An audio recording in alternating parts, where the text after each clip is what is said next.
원유의 가든 파티. 더할 나위 없이 좋은 날씨였다. 가든 파티에 이만큼 어울리는 날씨는 없을 것이다.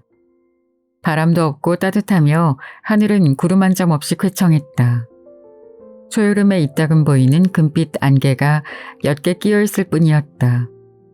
정원사는 아침 일찍부터 찾아와 잔디를 깎고 있다. 데이지가 핀 화단에는 파릇파릇한 풀들이 햇빛을 받아 빛났다.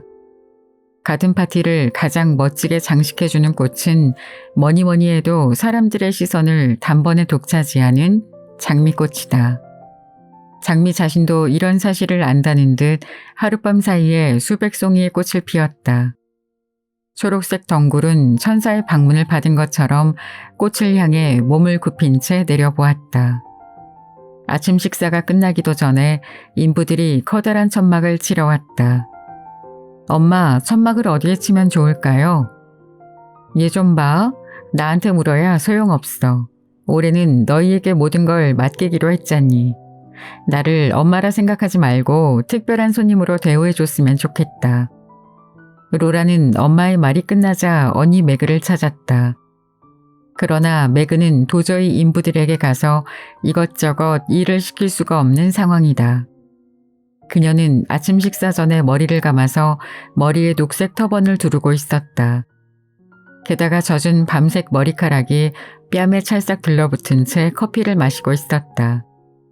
멋쟁이 조스는 언제나 그랬던 것처럼 비단 패티코트에 긴 재킷을 걸치고 식사를 하러 내려왔다. 로라, 네가 가보렴. 우리 집에선 네가 가장 미적 감각이 뛰어나니까 말이야. 조스의 말이 떨어지자마자 로라는 버터를 바른 빵을 손에 든 채 바깥으로 뛰어나갔다.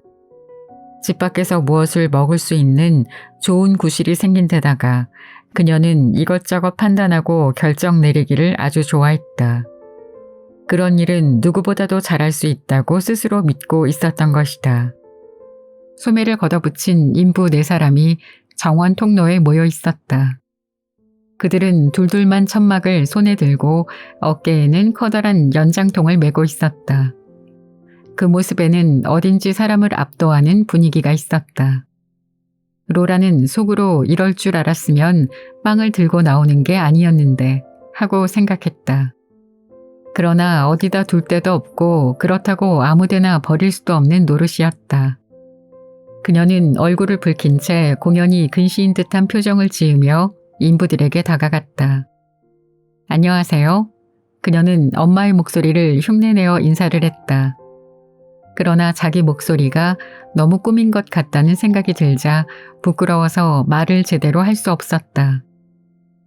그러니까 저 천막 때문에 오셨죠? 그렇습니다, 아가씨. 그들 중 키가 제일 크고 죽은 깨가 있는 남자가 대답했다. 그는 연장통을 내려놓고 밀짚 모자를 뒤로 젖히더니 미소를 지으며 말했다. 네, 그 일 때문에 왔죠. 남자의 미소는 매우 상냥하고 친밀감이 있었다. 로라는 갑자기 자신감이 생겼다. 이 사람의 눈은 정말 아름다운걸, 검은빛이 도는 푸른 눈이야. 이런 생각을 하며 그녀는 딴 남자들에게 눈을 돌렸다. 그들 역시 미소를 짓고 있었다. 자, 기운을 내세요. 아가씨를 물어뜯지는 않을 테니까요. 그들의 미소는 마치 이렇게 말하는 듯했다. 이 인부들은 정말 순박한 사람들이야. 게다가 오늘 아침은 왜 이렇게 상쾌하담? 하지만 이런 이야기를 할 때가 아니야. 사무적인 말만 해야 해. 천막을 칠 장소에 대해서 말이야. 저기 백합이 있는 잔디밭 쪽에 천막을 치면 어떨까요? 괜찮지 않아요? 그녀는 이렇게 말하며 빵을 들지 않은 손으로 백합이 있는 쪽을 가리켰다. 인부들은 고개를 돌려 그쪽을 바라보았다. 뚱뚱하고 작달막한 남자가 아랫입술을 내밀었다. 키 큰 남자는 얼굴을 찌푸렸다. 별로 좋은 것 같지 않은데요. 키 큰 남자가 말했다. 별로 눈에 띄지 않는 장소로군요. 그는 특유의 친근한 표정으로 로라를 돌아보며 말했다. 어디든 눈에 확 띄는 곳에 세워야 합니다. 로라는 태생이 태생인지라 일꾼이 자기에게 눈에 확 띄는 하고 말한 게 신뢰가 아닐까 생각했다. 하지만 그의 말뜻은 충분히 알 수 있었다. 테니스 경기장 구석 쪽은 어때요? 그녀는 다시 한번 말해보았다. 그 근처 어디에 악단이 오기로 되어 있거든요. 악단이 올 거라고요? 다른 인부가 물었다.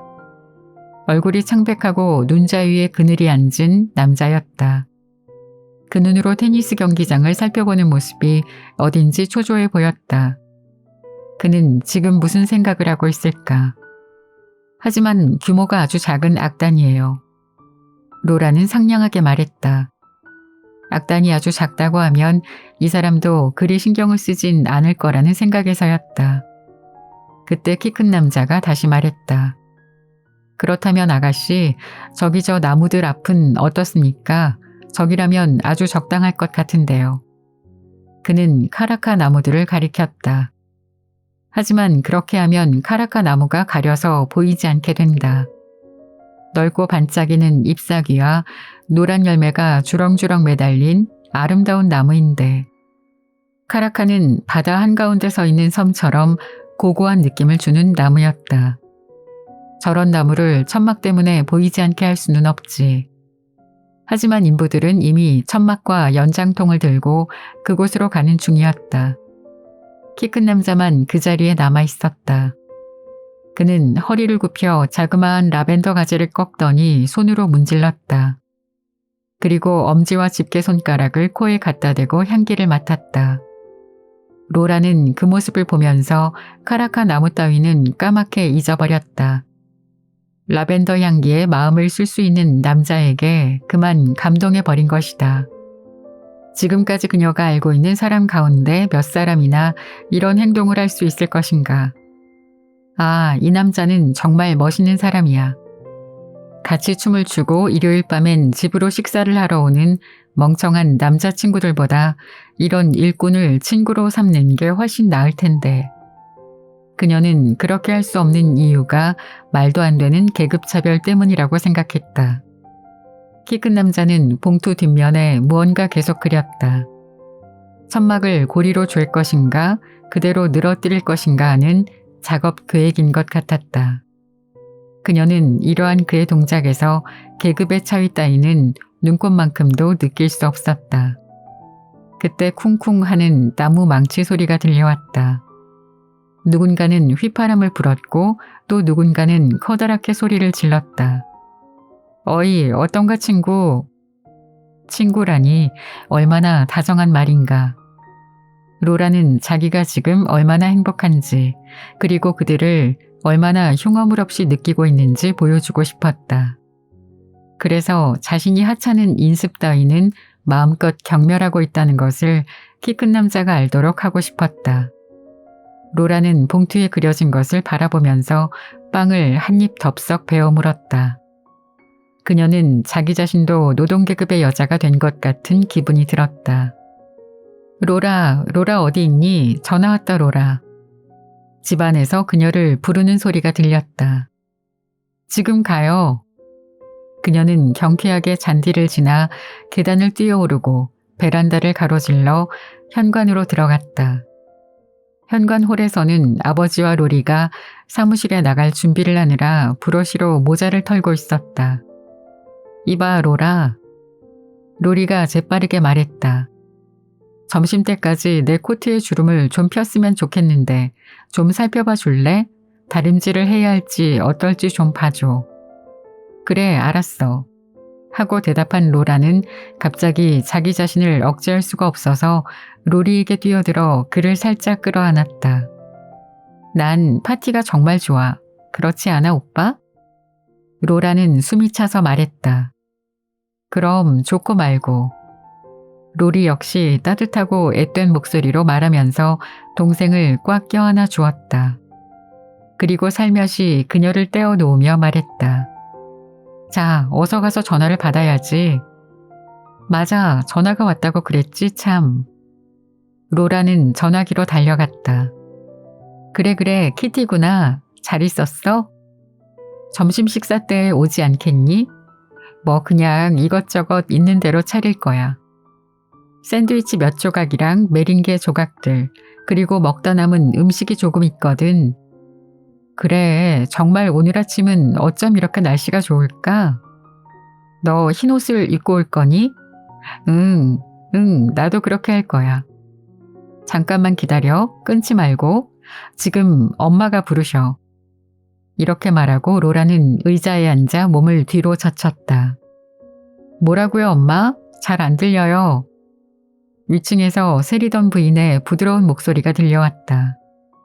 요전 일요일에 썼던 그 멋진 모자를 쓰고 오라고 그러렴. 엄마가 말이야, 네가 지난번 일요일에 썼던 그 멋진 모자를 다시 쓰고 오라고 그러셨어. 그래, 좋아. 그럼 1시에 보는 거야. 안녕.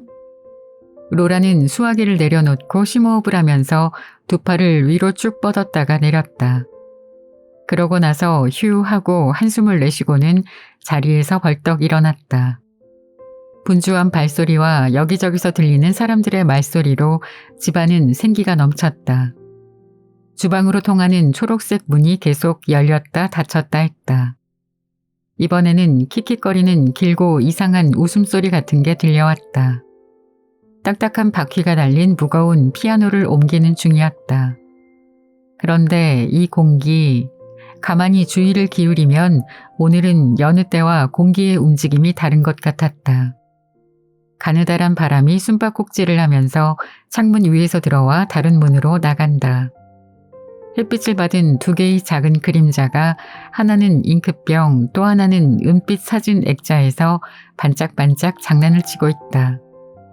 귀엽고 작은 얼룩들, 특히 잉크병 위에 있는 것은 더욱 귀여워 보인다. 무척이나 따뜻한 느낌이다. 따뜻하고 귀여운 은빛 별. 그녀는 그것에 키스라도 해주고 싶었다. 현관에 벨이 울리고 세이디의 치마가 날렵하게 스치는 소리가 들려왔다. 어떤 남자가 뭐라고 낮게 말하는 소리도 들렸다. 세이디는 무관심한 목소리로 대답하고 있었다. 전 잘 모르겠어요. 조금만 기다리세요. 세리던 마님께 물어보고 올 테니까. 무슨 일이야, 세이디? 로라가 현관홀로 걸어가며 물었다. 꽃가게 사람이에요, 아가씨. 사실이었다. 문 안쪽에 널쩍하고 속이 얕은 화분이 놓여 있었다. 거기에는 핑크빛 백합꽃만 가득했다. 활짝 핀 칸나 백합이 햇살을 가득 받아 지푸른 가지 위에서 말할 수 없이 싱그러운 향기를 풍겼다. 오, 세이디. 로라의 목소리는 거의 신음소리에 가까웠다. 그녀는 마치 그 백합의 빨간 불꽃에 불을 쬐듯 허리를 굽혔다. 손가락 사이에 입술에 또는 가슴 속에 백합꽃의 불길이 타오르는 것 같았다. 뭔가 잘못 배달된 것 아닐까? 그녀는 속삭이듯 말했다. 이렇게 꽃을 어마어마하게 주문한 사람은 없을 텐데 세이디 가서 엄마를 찾아봐. 마침 그때 세리던 부인이 나타났다. 잘못 배달된 게 아니란다. 그녀는 조용히 말했다. 내가 주문한 거야. 어때? 예쁘지 않니? 그녀는 로라의 팔을 부드럽게 잡았다. 어제 가게 앞을 지나다가 우연히 이 꽃들이 진열되어 있는 것을 보았단다. 그래서 갑자기 일생에 단 한 번이라도 좋으니 칸나 백합을 마음껏 사보고 싶었어. 실은 가든 파티가 좋은 핑계가 된 셈이지. 하지만 엄마는 가든 파티에 전혀 참견하지 않겠다고 그러시지 않았어요? 로라가 말했다. 세이디의 모습은 이미 보이지 않았다. 꽃집 남자는 아직 현관 밖 수레 옆에 서 있었다. 로라는 엄마의 목에 팔을 감고 부드럽게 귀를 깨물었다. 얘야, 너도 융통성이 없는 엄마는 싫겠지? 그러니 이제 그만해. 봐라, 저기 꽃집 아저씨도 보고 있지 않니? 꽃가게 사람은 다시 백합꽃이 가득 담긴 화분을 들고 들어왔다. 현관 양쪽에 한 줄로 나란히 놓아주세요. 세리던 부인이 말했다. 예, 로라야, 그렇게 하는 게 좋겠지? 네, 좋아요, 엄마. 응접실에서는 매그와 조스 그리고 하인 한스가 이제야 제대로 피아노를 옮겨놓은 참이었다. 그런데 말이야, 이 커다랗고 긴 의자는 벽 쪽으로 밀어붙이고 의자만 빼놓고 나머지 것은 모두 방 밖으로 내놓는 것이 좋을 것 같은데. 그래, 그게 좋겠어. 한스, 테이블을 모두 흡연실로 옮기고 용단에 난 얼룩을 지워 없애게 청소기를 가져와. 아, 잠깐, 한스. 조스는 하인들에게 일을 시키는 것을 좋아했다. 그리고 하인들도 그녀의 말을 잘 따랐다. 그녀는 언제나 하인들에게 무슨 연극을 하는 듯한 느낌을 주곤 했다. 엄마와 로라에게 빨리 좀 와달라고 해줘. 네, 조스 아가씨.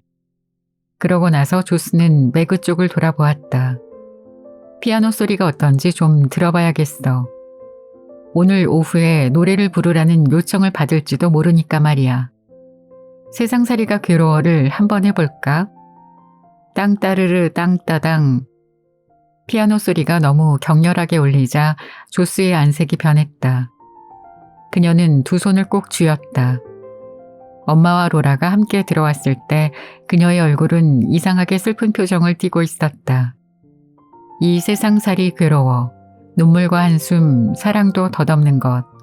이 세상살이 괴로워. 눈물과 한숨, 사랑도 덧없는 것. 이제는 안녕, 작별을 고해야지. 작별이라고 하는 부분에서 피아노는 한층 더 격정적이고 애절한 소리로 울렸다. 그러나 조스는 갑자기 노래 가사와는 전혀 어울리지 않는 미소를 지었다. 제 목소리 괜찮지, 엄마? 그녀는 미소를 띠면서 말했다. 이 세상살이 괴로워 희망은 모두 사라지고 꿈인가 현실인가. 이때 세이디가 들어와 노래는 중지됐다. 왜 그래 세이디? 저 마님 요리사가 샌드위치에 꽂을 작은 깃발이 있는지 묻는데요. 샌드위치에 꽂을 깃발이라니 그게 무슨 말이야 세이디? 세리던 부인은 꿈을 꾸듯 되물었다. 그 얼굴 표정을 보고 아이들은 그것이 없다는 것을 알아차렸다. 그러면 말이야, 세리던 부인이 분명하게 세이디에게 말했다. 10분 내로 가지고 가겠다고 요리사에게 말해라. 세이디는 방을 나갔다. 그럼 로라야, 엄마는 서두르며 말했다. 나하고 함께 흡연실로 가자. 어디 봉투 뒤인가 필요한 물품 목록을 적어둔 것 같은데. 그것을 네가 다시 좀 써줘야겠다. 매그, 넌 빨리 2층으로 올라가서 그 젖은 머리 좀 만지렴. 조스는 빨리 가서 옷을 갈아입고. 알았니? 자, 어서 서둘러야 해. 말을 안 들으면 오늘 밤 아버지가 돌아오셨을 때 다 잃을 거야. 그리고 아차 깜빡했구나. 조야, 넌 주방에 가서 요리사 좀 잘 달래줘라. 오늘 아침은 어쩐지 그 여자가 안심이 되질 않는구나. 봉투는 식당 시계 뒤에서 겨우 발견됐다. 하지만 세리던 부인은 그게 어떻게 해서 그런 곳에 들어가 있는지 도무지 알 수가 없었다. 틀림없이 너희들 중 누군가가 내 핸드백에서 끄집어냈을 거야. 거기 집어넣은 것을 똑똑히 기억하고 있거든. 크림치즈하고 레몬 커드, 그건 다 적었니? 네. 그리고 달걀하고 또... 세리던 부인은 로라의 손에서 봉투를 빼앗아 살펴보았다. 이건 마치 생쥐라고 쓴 것 같구나. 그럴 리는 없겠지만 말이야. 달걀하고 올리브예요. 로라가 엄마의 어깨 너머로 건너다 보며 말했다. 그래, 그럼 그렇지. 올리브로구나. 그게 생쥐였다면 얼마나 끔찍스러웠겠니? 달걀과 올리브. 겨우 끝내고 나서 로라는 그것을 주방으로 가져갔다. 주방에서는 조스가 요리사를 달래느라고 애를 쓰는 중이었다. 그러나 요리사가 심통을 부리는 것 같지는 않았다. 이렇게 근사한 샌드위치는 구경도 못 해봤어. 조스가 들떠서 말하는 소리가 들렸다. 종류가 몇 가지나 된다고 그랬죠? 15가지? 네, 15가지예요, 아가씨. 정말 훌륭해요. 아줌마 고마워요. 요리사는 기다란 샌드위치 칼로 빵 부스러기를 긁어모으며 활짝 웃었다. 고드버 상점에서 사람이 왔어요. 세이디가 식기실에서 나오며 말했다. 그녀의 말은 창너머로 상점의 점원을 보았다는 얘기였다. 드디어 슈크림이 도착한 것이다. 고두버는 슈크림으로 잘 알려진 가게였다. 이런 것을 집에서 만든다는 것은 상상하기 어려운 일이었다. 세이디, 그걸 날라다가 테이블에 올려놓아라. 요리사가 지시했다. 세이디는 슈크림을 날라놓고 문간 쪽으로 돌아갔다. 물론 로라나 조스 모두 이제 어린애가 아니기 때문에 그것을 달라고 조르지 않았다. 그래도 역시 슈크림 쪽으로 눈이 자꾸 가는 것은 어쩔 수 없었다. 요리사는 그것을 가지런히 놓으면서 여분으로 붙어있는 설탕 가루를 모두 털어냈다. 파티가 끝나면 사람들이 모두 이걸 자기 집으로 가져가겠지? 로라가 말했다. 그럴지도 모르지. 조스가 대꾸했다. 현실주의자인 조스는 다른 사람이 그걸 가져간다고 생각하니 탐탁지 않았다. 아가씨들 하나씩 먹어보세요. 요리사가 다정한 목소리로 말했다. 마님은 모르실 거예요. 하지만 그럴 수는 없었다. 아침 식사를 막 끝냈는데 또다시 슈크림을 먹다니 생각만 해도 속이 거북해지는 것 같았다. 그러나 2분 뒤 조스와 로라는 크림이 묻은 손가락을 빨고 있었다. 거품이 알맞게 일어난 맛있는 크림을 맛볼 때에만 볼 수 있는 표정. 먹고 난 뒤 마음이 황홀해질 때에만 볼 수 있는 그런 눈빛이었다. 우리 뒷곁 정원으로 나가보지 않을래? 로라가 말을 꺼냈다. 천막이 어떻게 되었는지 보고 싶어. 그 인부들 말이야 정말 멋있는 사람들이야. 그러나 뒷곁에는 요리사, 세이디, 고드버의 점원, 게다가 한스까지 모두 모여 있었다. 무슨 일이 있었던 것이다. 세상에나 저런저런. 요리사는 놀란 암탉 같은 소리를 지르고 있었다. 세이디는 치아가 아픈 사람처럼 두 손을 양볼에 대고 서 있었다. 한스는 뭔가 이해하려고 하는 사람처럼 찌푸린 표정을 했다. 재미있어 하는 사람은 고드버 상점의 점원뿐인 것 같았다. 아무래도 그가 무슨 이야기를 끄집어낸 모양이었다. 도대체 왜들 그래? 무슨 일이 생긴 거야? 끔찍한 일이 생겼답니다. 요리사가 말했다. 사람이 죽었대요. 사람이 죽었다고? 어디서? 왜? 언제? 고드버 상점 점원은 자기가 꺼낸 이야기를 다른 사람이 전하도록 놔두지 않았다. 아가씨, 요 아래 작은 오두막이 모여있는 곳을 아세요? 물론 그녀는 알고 있었다. 거기에 스코트라는 젊은 마차꾼이 살고 있죠. 그런데 오늘 아침 호크거리 모퉁이에서 그놈의 말이 말씀이에요. 견인차를 보고 놀라서 뛰는 바람에 그 불쌍한 스코트가 떨어져서 길바닥에 뒤통수가 부딪혀 죽었어요. 죽었다고요? 로라는 점원의 얼굴을 뚫어지게 바라보았다. 사람들이 달려가서 안아 일으켰을 때는 벌써 죽어 있었답니다. 점원은 흥미진진하다는 듯 이야기를 계속했다. 제가 여기 올 때 마침 사람들이 시체를 집으로 옮기고 있더군요. 그런 다음 점원은 요리사를 보며 말했다. 마누라와 어린 것들을 5이나 남겨두고 죽었으니 딱하게 됐죠. 조스, 이리 좀 와. 로라는 언니의 소매를 붙들고 주방을 거쳐 녹색문 저쪽으로 갔다. 발걸음을 멈춘 로라는 문에 몸을 기대고 겁에 질린 목소리로 말했다. 이봐 조스, 다 그만둬야 하는 것 아닐까? 다 그만두다니 그게 무슨 말이야?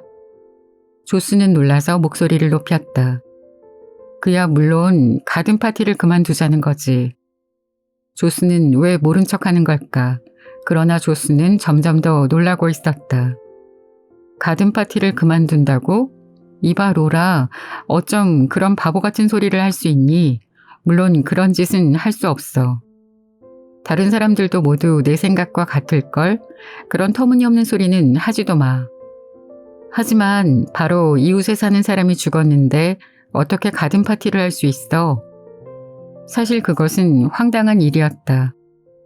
작은 오두막들은 이 저택으로 통하는 가파른 고갯길 아래쪽 골목에 모여 있었다. 그 집들과 이 저택 사이에는 꽤 넓은 길이 있었지만 그렇다고 멀리 떨어져 있는 것은 아니었다. 그런데 그 오두막들은 아무리 봐도 눈에 거슬렸다. 이를테면 그곳에 있을 권리가 전혀 없는 집들이라고 할 수 있었다.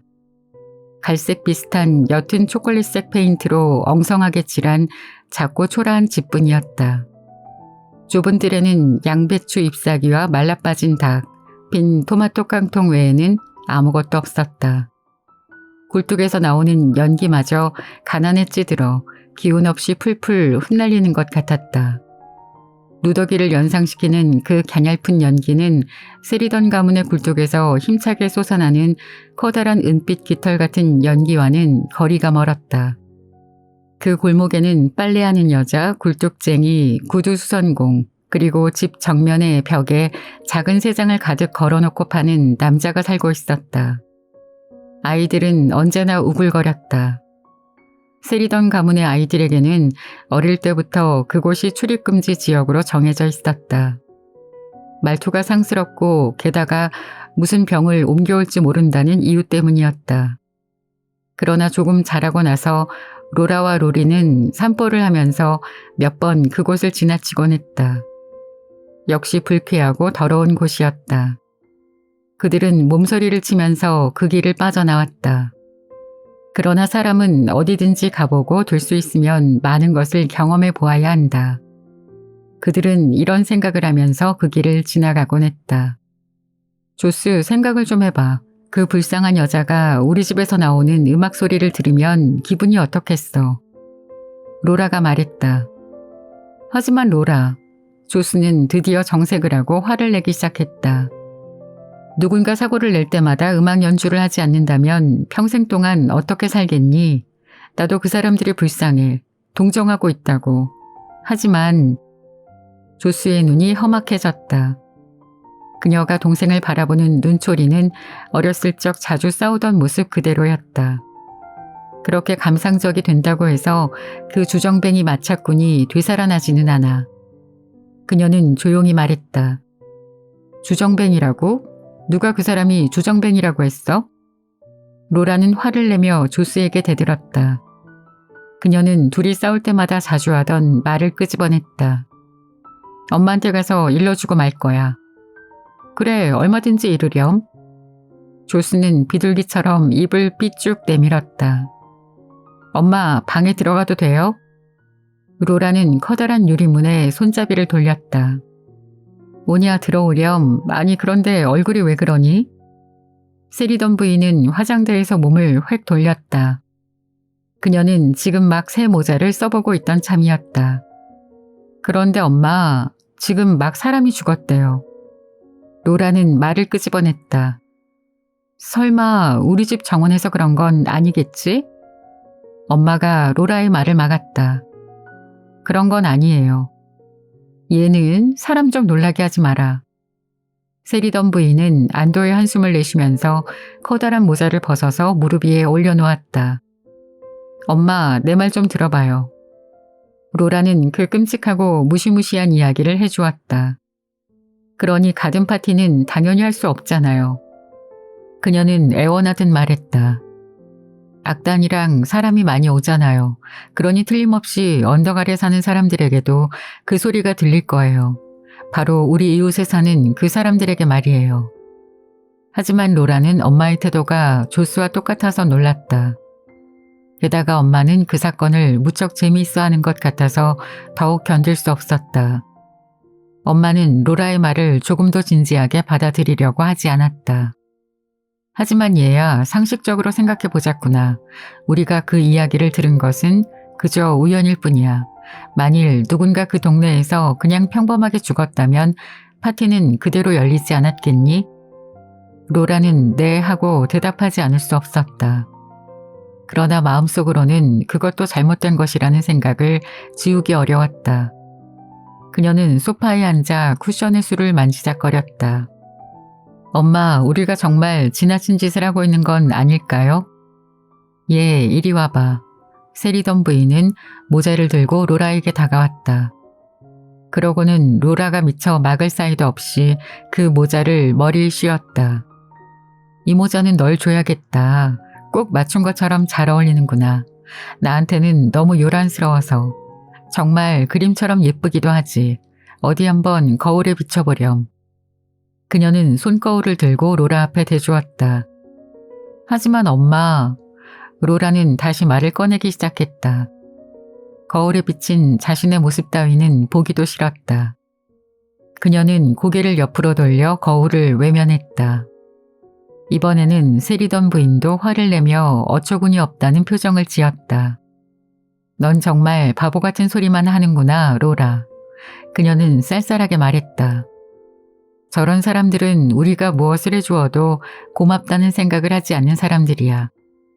로라, 너는 지금 다른 사람들의 즐거움을 모두 망치려 하고 있어. 그건 옳지 않아. 저는 잘 모르겠어요. 로라는 서둘러 방을 나와 자기 침실로 들어갔다.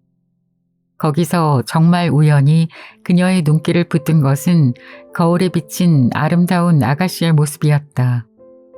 황금빛 데이지와 검고 긴 벨벳 리본이 달린 모자를 쓴 아름다운 소녀. 그것은 로라 자신의 모습이었다. 로라는 자신의 모습이 이렇게 아름다운 줄은 생각해 본 적이 없었다. 엄마가 말한 것처럼 나는 정말 예쁜 걸까? 어쨌든 내가 아름다워지고 싶어 한 건 사실이지. 그런데 내가 엄마한테 한 말은 정말 잘못된 말일까? 어쩌면 정말 그럴지도 몰라. 짧은 순간 그녀는 오두막에 가엾은 여자와 어린애들, 시체가 집으로 운반되어 가는 모습을 다시 한번 머리에 떠올렸다.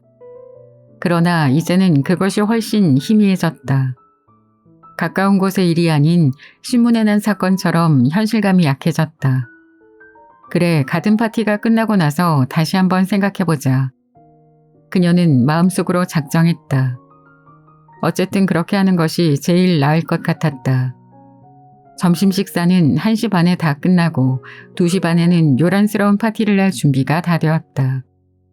녹색 윗도리를 입은 악단이 도착해 테니스 운동장 한 구석에 자리를 잡았다.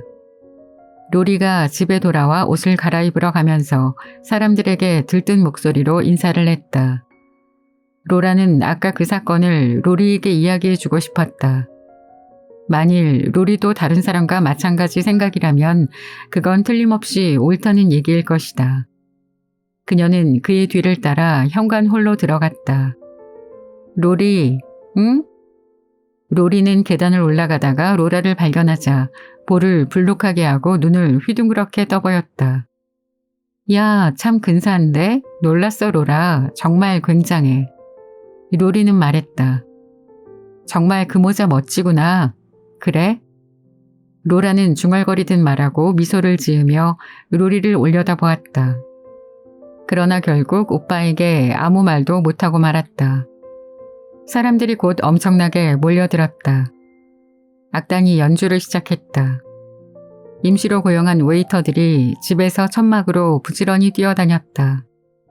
어디를 보아도 쌍쌍이 정원을 거닐고 있거나 허리를 굽혀 꽃을 바라보거나 하고 있었다. 그들은 서로 인사를 주고받기도 하며 잔디 위를 돌아다녔다. 마치 명랑한 작은 새들이 날아다니다 오늘 저녁 동안만 잠깐 세리던가의 정원에 내려와 앉은 것 같았다. 지금부터 이 새들은 어디로 날아가게 될까? 고생이라곤 모르는 사람들이 함께 손을 잡기도 하고 뺨을 갖다 대기도 하며 혹은 서로 미소를 지으면서 상대의 눈을 바라본다는 것은 얼마나 행복한 일인가. 어머, 로라, 정말 예쁘구나. 어쩜 이렇게 모자가 잘 어울릴까? 로라, 마치 스페인 여자 같구나. 네가 이렇게 아름다운 줄 정말 몰랐다. 로라 역시 이런 말을 들을 때는 완전히 들떠서 상냥하게 대답하곤 했다. 차는 드셨어요? 아이스크림을 드시지 않겠어요? 시계풀 열매로 만든 얼음과자는 정말 별미랍니다. 마침내 그녀는 아버지한테 뛰어가서 이렇게 부탁했다. 아빠, 악사들한테도 마실 것 좀 갖다 주는 게 좋지 않겠어요? 더할 나위 없이 흥겨운 오후가 지나고 가든 파티도 드디어 막을 내렸다.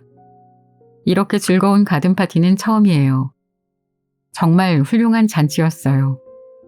그래요, 정말 대단했어요. 로라는 엄마를 도와서 사람들을 배웅했다. 한 사람 한 사람 모두에게 작별 인사를 했다. 두 모녀는 사람들이 완전히 다 돌아갈 때까지 현관에 나란히 서 있었다. 이제 끝났다. 모두 끝났어. 휴. 세리던 부인은 숨을 돌리며 말했다. 로라야, 다른 사람들도 오라고 해라. 우리끼리 커피라도 마시자꾸나. 아유, 피곤해. 하지만 정말 대성공이었어. 내가 원래 가든 파티는 딱 질색이었는데 무엇 때문에 너희는 이런 파티 같은 걸 열자고 그러는지 모르겠더라. 가족 모두 텅 빈 천막 안에 둘러앉았다. 아빠, 샌드위치 드실래요? 얘야, 고맙다. 세리던 씨는 샌드위치를 하나 집어들고 한 입에 집어넣었다. 그러고 나서 한 조각을 더 입에 넣으며 말했다. 너희는 오늘 끔찍한 일이 생긴 걸 몰랐겠지? 알고 있었어요. 세리던 부인은 손을 축혀 올리며 말했다. 그것 때문에 하마터면 가든 파티를 못할 뻔했지 뭐예요.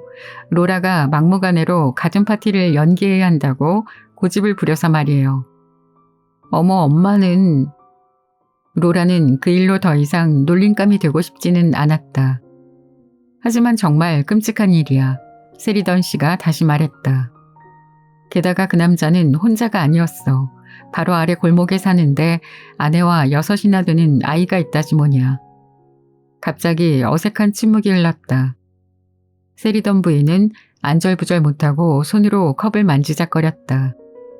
저희는 왜 눈치 없이 저런 이야기를 꺼낸 것일까? 세리던 부인은 갑자기 고개를 들었다. 눈앞의 테이블에 샌드위치, 과자, 슈크림 등 손도 안 댄 음식들이 잔뜩 남아 있었다. 이대로 두면 어차피 버릴 수밖에 없다.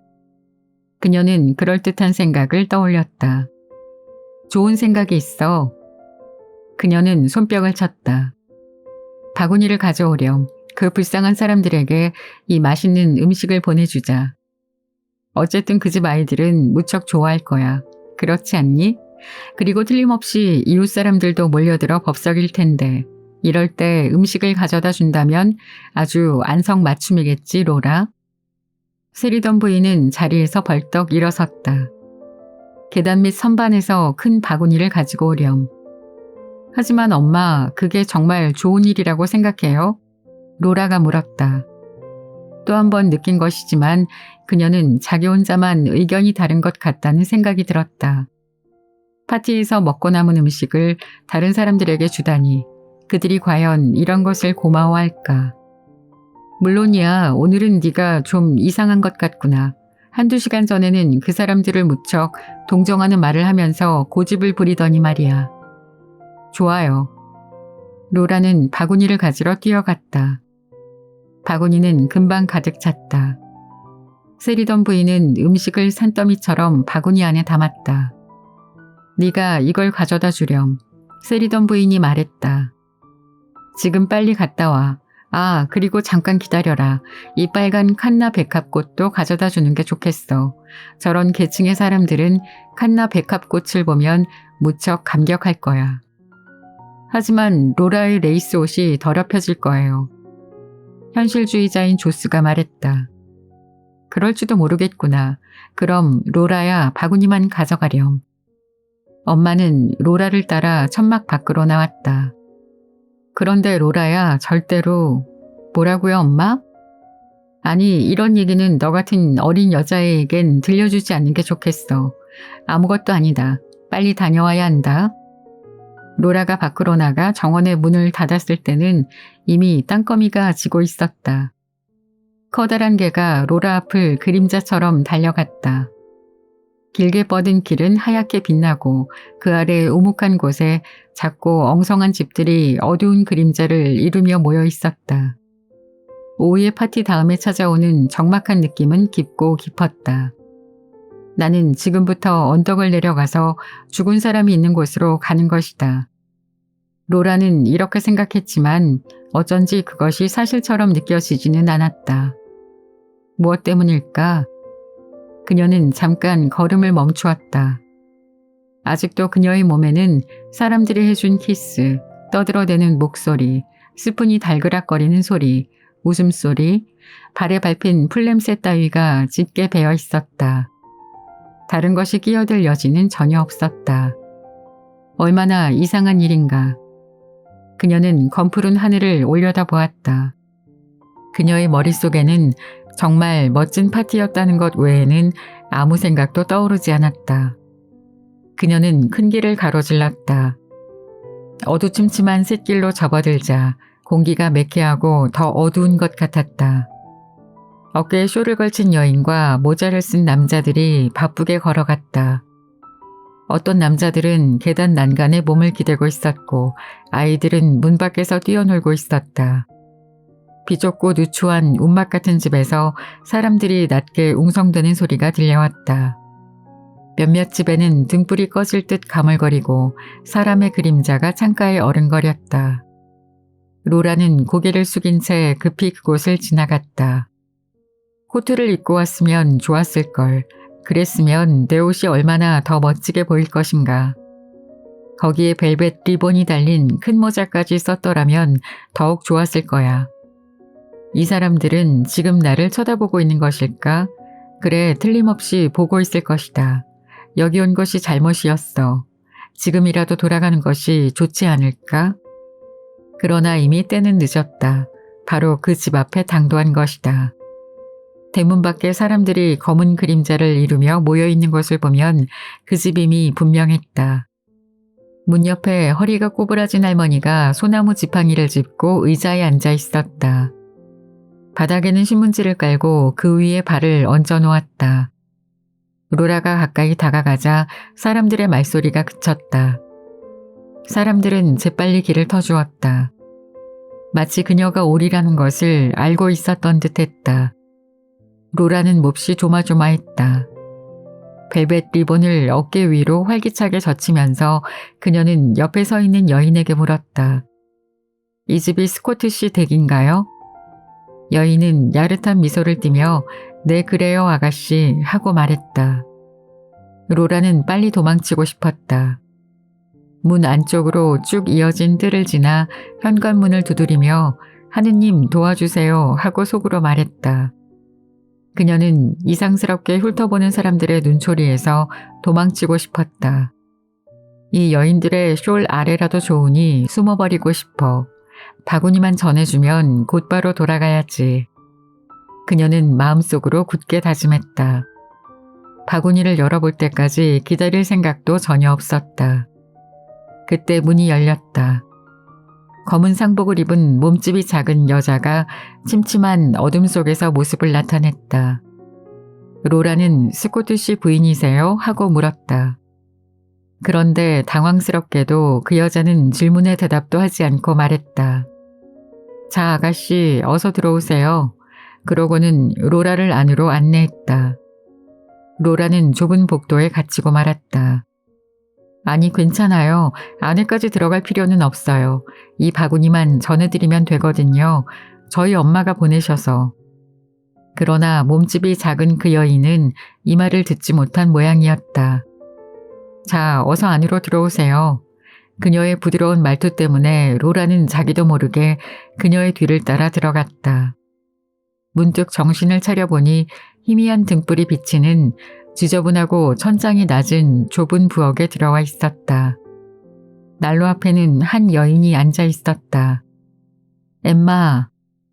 로라를 안내한 작은 몸집의 여인이 말했다. 엠마, 아가씨가 왔어. 몸집이 작은 여인이 로라 쪽을 돌아보며 말했다. 나는 저의 언니예요. 저의 신뢰를 용서해 주세요. 어머, 천만에요. 저는 괜찮아요. 저는 그냥 이것을 전하러 왔을 뿐이니까요. 그때 난로 앞에 있던 여인이 몸을 휙 돌려 로라가 있는 쪽을 바라보았다. 여인은 얼굴이 벌겋게 부었고 눈과 입술이 부르터 보기만 해도 무서웠다. 그녀는 로라가 어째서 이곳에 찾아왔는지 알 수 없는 모양이었다. 그녀의 가련한 얼굴은 잔뜩 일그러졌다. 엠마의 언니가 말했다. 제가 대신 아가씨에게 감사하다는 인사를 드리죠. 그리고 제발 저의 무례를 용서해 주세요. 그녀는 부석부석 부은 얼굴로 친절한 미소를 지었다. 로라는 이곳에서 빨리 도망쳐 집으로 돌아가고 싶었다. 엠마의 언니는 다시 복도로 나와 다른 방의 문을 열었다. 죽은 남자가 누워있는 방이었다. 잠깐 저 사람을 보고 가시지 않겠어요? 그녀는 이렇게 말하며 침대 가까이 다가갔다. 아가씨, 전혀 무서워하실 건 없어요. 그녀의 부드러운 음성에 어쩐지 장난기가 섞여 있는 것 같았다. 그녀는 조심스럽게 하얀 천을 들추었다. 아주 착한 표정을 하고 있죠. 마치 그림처럼 아무것도 변하지 않았어요. 이리 가까이 와 보세요. 로라는 가까이 다가갔다. 그곳에는 젊은 남자가 깊이 잠들어 있었다. 이승을 떠나 너무 평화롭게 잠을 자고 있어 그를 바라보는 두 사람에게서 아주 멀리 떨어져 꿈이라도 꾸고 있는 것 같았다. 두 번 다시 깨지 않을 꿈을. 머리를 베개에 깊이 파묻은 채 눈을 감고서. 그를 깨워서는 안 된다. 그의 눈은 감겨져 있고 아무것도 보이지 않는다. 그는 꿈의 세계를 거닐고 있다. 가든 파티나 음식 바구니, 레이스 달린 옷 따위는 지금 그에게 아무 상관도 없다. 그는 이런 모든 것들과 작별하고 아주 먼 세상에 가 있는 것이다. 이 산에야말로 아주 멋지고 아름다운 모습이다. 사람들이 왁자하게 웃고 있는 동안, 악단이 음악을 연주하고 있는 동안에 이런 놀라운 기적이 골목에 찾아온 것이다. 나는 행복해. 모든 것이 다 그대로 좋아. 잠든 얼굴은 이렇게 말하고 있다. 하지만 어쩔 수 없이 울음이 나왔다. 로라는 사내에게 뭔가 말을 걸지 않고는 방을 나올 용기가 없었다. 로라는 그만 어린애처럼 흐느끼기 시작했다. 이런 모자를 쓰고 와서 미안해요. 로라는 이렇게 말한 후 혼자서 그 집을 빠져나왔다. 그녀는 작은 뜰을 내려가 골목을 지나고 검은 사람들의 그림자를 지나쳤다. 골목 모퉁이에서 그녀는 로리를 만났다. 그는 어둠 속에서 로라 앞으로 걸어왔다. 로라냐? 응. 엄마가 걱정하고 계셔. 아무 일도 없었니? 응, 괜찮아 로리. 그녀는 그의 팔을 붙들고 그에게 온몸을 기대었다. 아니, 울고 있잖아. 로라는 고개를 저었다. 그러나 그녀는 소리 없이 울고 있었다. 로리는 그녀의 어깨를 껴안았다. 울긴. 그는 다정하고 부드럽게 말했다. 무서워서 그러는 거야? 아니, 로라는 흐느꼈다. 다만 이상할 뿐이야. 그렇지만 오빠. 그녀는 발을 멈추고 오빠를 올려다보았다. 인생이란. 그녀는 더듬거렸다. 인생이 어떤 것인지 그녀는 설명할 방법이 없었다. 하지만 아무래도 좋았다. 오빠는 모든 것을 충분히 이해하고도 남았던 것이다. 로리는 말했다. 그래, 인생이란 그런 거 아니겠니?